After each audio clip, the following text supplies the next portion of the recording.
नमस्कार मित्रांनो. आज आपण ॲज इफ ॲज इफ किंवा ॲज दो म्हणजे जसं की या अर्थाने ॲज दो आणि ॲज इफ म्हणून इंग्लिश लँग्वेजमध्ये वापरलं जाते. त्यामध्ये ॲज इफ म्हणा किंवा ॲज दो म्हणा दोन्ही वर्डचा अर्थ सारखाच आहे. ॲज इफ म्हणून वापरलं तरी पण काही दिक्कत नाही, ॲज दो म्हणून वापरलं तरी पण काही दिक्कत नाही. पण आजकाल जो ट्रेंड चालू आहे तो ॲज इफचा चालू आहे. जो तो ॲज इफचा वापर जास्त करतो ॲज दो पेक्षा. पण दोन्ही केलं तरी चुकीचं तर काहीच नाही. Subject plus Amazon plus verb plus object ज्या टेस्ट मधला सेंटेन्स असेल त्या टेस्ट मध्ये आधी ट्रान्सलेट करायचं, त्याच्यानंतर ॲज इफचा वापर करायचा, त्याच्यानंतर कल्पना. ॲज इफ म्हणजे काय आहे, जसं की म्हणजे एक प्रकारची कल्पना करणे की असं असं असते तसं असं, जसं की ती अशी वागते जसे की ती माझी बायको आहे, ती अशी बोलते जशी की ती माझी बायको आहे.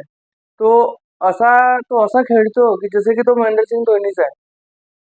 तो असं चालतो की जसे की तो हिरोच लागला.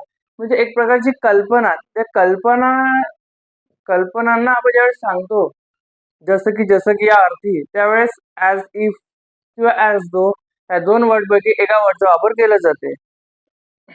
याच्यामध्ये दोन सेंटेन्स असतात. पहिला सेंटेन्स जो आहे तो सेंटेन्स ज्या टेन्समधला आहे त्याच टेन्समध्ये ट्रान्सलेट करायचं, त्याच्यानंतर ॲज इफ वापरायचं किंवा ॲज दो वापरायचा. ट्रेंड ॲज इफचा चालू आहे. त्याच्यानंतर दुसरा सेंटेन्स जो आहे तो एक प्रकारचं इमॅजिन म्हणून, कल्पना म्हणून ट्रान्सलेट करणे. फॉर एक्झाम्पल, ती अशी हस ती अशी हसते जसे की ती राक्षस आहे. ती अशी हसते जसे की ती राक्षस आहे. म्हणजे ऍक्च्युली ती राक्षस तर म्हणजे ती राक्षस तर आहे नाही, पण तिचं हसणं असं वाटते आपल्याला. असं वाटते की ती अशी हसते की जसे की ती राक्षस आहे. तिचे हसणंच वेगळं आहे. फॉर एक्झाम्पल, जर आपण याला ट्रान्सलेट करता म्हटलं तर ती अशी हसते हा एक सेंटेन्स आहे. जसं की हाय आपला ॲज इफ होय, ती राक्षस आहे हा एक सेंटेन्स आहे. असे दोन सेंटेन्स आहेत. ती अशी हसते, शी लाफ्स.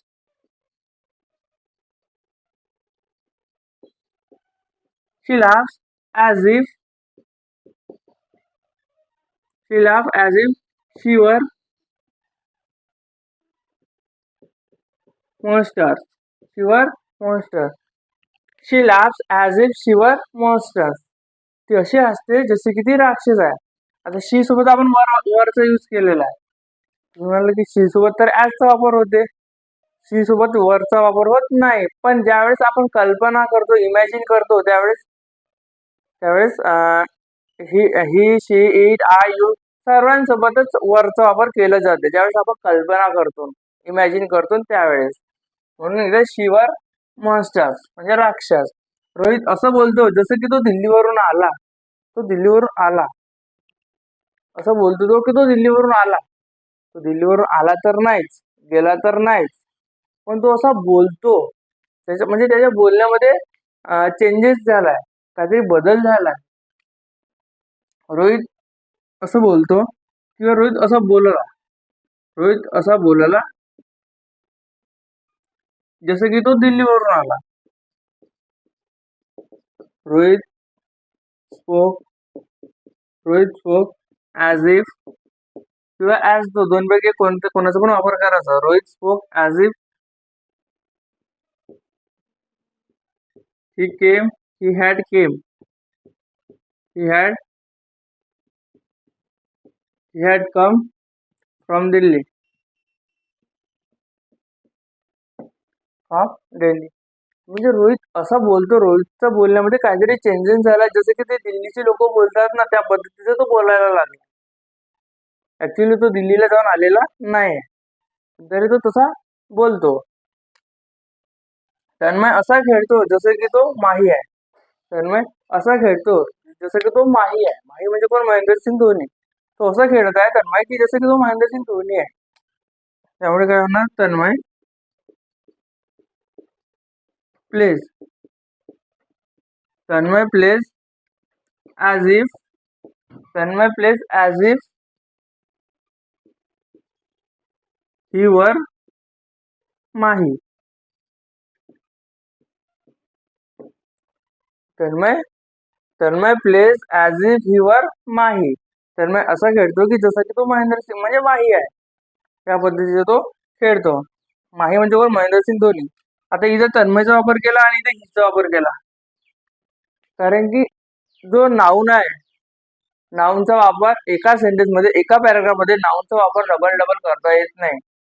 नाऊनचा वापर एकदाच केला जाते, त्याच्यानंतर प्रोनाऊनचा वापर केला जाते. त्यामुळे आपण तन्मय हा एकदा नाव वापरलं, त्याच्यानंतर ही वापरला, तो प्रोनाऊन आहे. तो काय? प्रोनाऊन. जसं की रोहित आहे, रोहित नंतर आपण हीचा वापर केला, कारण ही प्रोनाऊन आहे. गोष्ट रोहितची चालू आहे आपल्यालाच माहित आहे. रोहित असं बोलतो की जसं की तो म्हणजे कोण? रोहितच ना. तन्मय असं खेळतो जसं की तो माही आहे, म्हणजे तो म्हणजे कोण? तन्मयच ना. म्हणजे एका नाऊनचा एका सेंटेन्स मध्ये, एका पॅराग्राफ मध्ये डबल डबल वापर करता येत नाही. एकदा वापर करून, नाऊनचा एकदा वापर करून त्याचा प्रोनाऊन्स वापरला जातो. असं वाटते की ते एकमेकांना ओळखतात. असं वाटते की ते एकमेकांना ओळखतात. असं कसं? कोण? दे सीम. दे सीम पण म्हणू शकतात, दे सीम्स पण म्हणू शकतात, दे लुक पण म्हणू शकतात, दे लुक्स पण म्हणू शकतात. असं वाटते, असं वाटते. लुक्स पण होते आणि सीम्स पण होते. दे सीम्स ॲज इफ,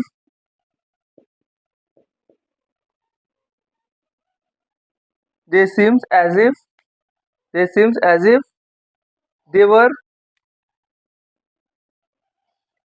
किंवा they seems as if they knew each other.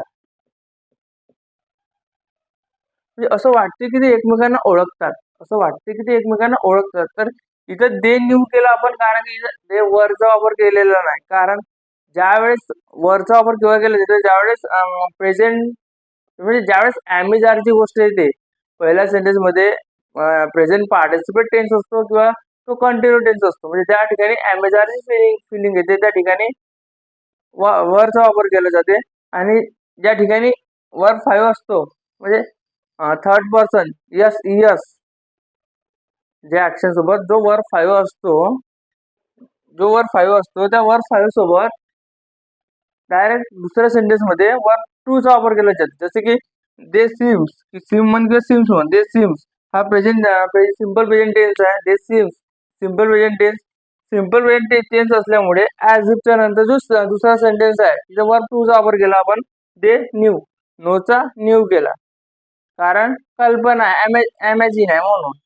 म्हणजे ते असं वाटते की ते एकमेकांना ओळखतात, असं वाटते ते एकमेकांना ओळखतात. तर दे सीम ॲज इफ दे वर न्यू. मला असं वाटते की मला उलटी येणार. इट सीम्स किंवा it look as if,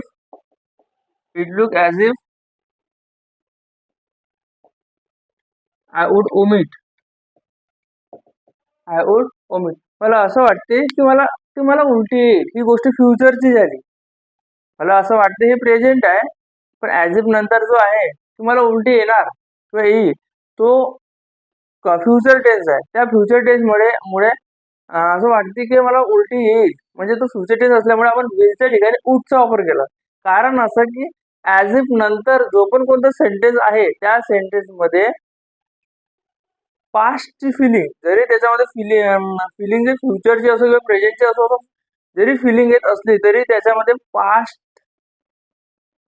पास्टची feeling दाखवावं लागते. जसं की मला उलटी येईल, असं मला असं वाटते की मला उलटी येणार किंवा येईल हे फ्युचरचा झाला तरी आपण उठचा वापर केला, कारण पास्टची फिलिंग दाखवायची होती म्हणून या पद्धतीचे ॲज इफचा वापर होता.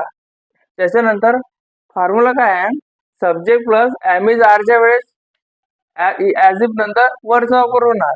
त्याच्यानंतर सब्जेक्ट प्लस हॅज, ज्यावेळेस हॅवची फिलिंग असेल त्या हॅवच्या फिलिंग मध्ये पहिल्या सेंटेन्स मध्ये जर हॅव असेल तर ॲज इफ नंतर जो दुसरा सेंटेन्स आहे त्याच्यामध्ये हॅडचा वापर होणार.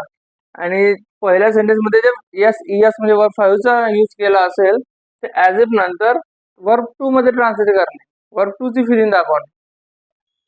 म्हणजे म्हणायचं काय, पहिला सेंटेन्स कोणता पण असो, दुसरा सेंटेन्स हा पास्ट पार्टिसिपेटचाच पाहिजे असं याचं म्हणणं आहे ॲज इफ नंतर. पण कन्फ्युजन असतं किंवा काही अपवाद आहेत की ते काय काय सेंटेन्स आहेत ते जसेचे तसेच आहे. जसे की it seems as if he is hungry. It seems as if he is hungry म्हणजे इथं आपण इजचा वापर केला, वरचा वापर नाही केला. कारण की असं वाटते की तो त्याला भूक लागली आहे किंवा तो भुकेला आहे. त्याच्यामध्ये कल्पना नाही. ज्या ठिकाणी कल्पना त्या ठिकाणी वरचा वापर केला जाईल. ज्या ठिकाणी कल्पना नाही जरी असं वाटते की जरी हा सेन्स आला, अर्थ आला जसं की, तरी पण असं वाटते पण थोडीशी पॉसिबिलिटी कमी आहे की नाही खरंच त्याला भूक लागली असेलच. खरंच त्याला भूक लागली आहे. म्हणजे ती गोष्ट कल्पना नाही आहे. इमॅजिन नाही आहे. म्हणून त्या ठिकाणी इमॅजिन आपण वरचा वापर केला ना त्या ठिकाणी डायरेक्ट सांगला की खरंच त्याला भूक लागली आहे. He looks as if he know he looks as if he know the answer. असं वाटते की त्यांना ॲन्सर माहित आहे. असं वाटते की त्यांना त्या प्रश्नाचं उत्तर येते. कन्फर्म आहे. म्हणजे किंवा पॉसिबिलिटी आहे 75% की नाही बा त्यांना ॲन्सर माहित आहे. म्हणून इथं ही नोज केलाय, न्यू केलेला नाही म्हणजे पास्टची फिलिंग दाखवलेली नाही आहे. पास्टची फिलिंग किंवा वरचा वापर त्या ठिकाणी केला जाते ॲज इफ नंतर ज्या ठिकाणी कल्पना आहे, इमॅजिन आहे. या पद्धतीचा ॲज इफचा वापर होता इंग्लिश लँग्वेजमध्ये. व्हिडिओ आवडल्यास व्हिडिओला लाईक करा. चॅनलवरती फर्स्ट टाइम व्हिजिट असेल तर चॅनलला सबस्क्राईब करा. बेल आयकॉनला प्रेस करून ऑल ऑप्शन चूज करा आणि व्हिडिओला शेअर करा. नमस्कार.